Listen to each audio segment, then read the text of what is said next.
হাত উঁচিয়ে শক্তিমত্তার জানান দিচ্ছেন মার্কিন প্রেসিডেন্ট ডোনাল্ড ট্রাম্প। রক্তে ভেসে যাচ্ছে তার মুখ। যুক্তরাষ্ট্রে গণতন্ত্রের পুনরুত্থান আর ট্রাম্পের প্রত্যাবর্তনের থিমে আঁকা এই ছবির শিল্পী রাশিয়ার নিকাস সাফরোনভ। ছবিটি দেখতে যেমন চোখ ধাঁধানো, তেমনি এর ঐতিহাসিক গুরুত্বও কম নয়। গেল মার্চে কলোরাডো স্টেট ক্যাপিটালে রিপাবলিকান নেতাদের অনুদানে আঁকা নিজের পোর্ট্রেট দেখে বেজায় ক্ষেপে যান ট্রাম্প। সরিয়ে ফেলা হয় সেই ছবি, আর এই সুযোগে নিকাস সাফরোনভের আঁকা দুর্দান্ত এই ছবিটি ট্রাম্পকে উপহার দেন রুশ প্রেসিডেন্ট ভ্লাদিমির পুতিন।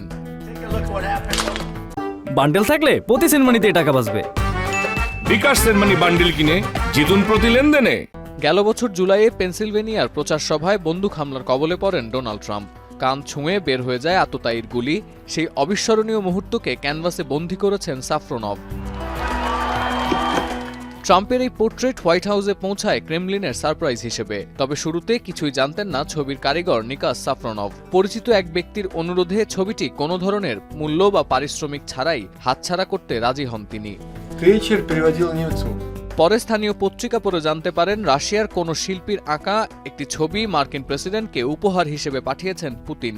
ট্রাম্পের বিশেষ প্রতিনিধি স্টিভ উইটকপ জানান, রুশ প্রেসিডেন্টের উপহার ছুঁয়ে গেছে ট্রাম্পের হৃদয়ও।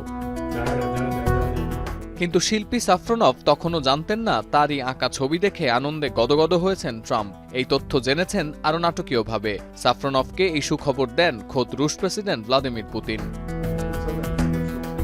সাফরোনভ বিশ্বাস করেন তার ছবির কারণে দূরত্ব কমেছে ট্রাম্প ও পুতিনের মধ্যে। কিছুটা হলেও উষ্ণ হয়েছে সম্পর্ক। এই বন্ধুত্বের কারণেই আবার পৃথিবীতে শান্তি ফিরবে, বন্ধ হবে সংঘাত, এমনটাই প্রত্যাশা তার।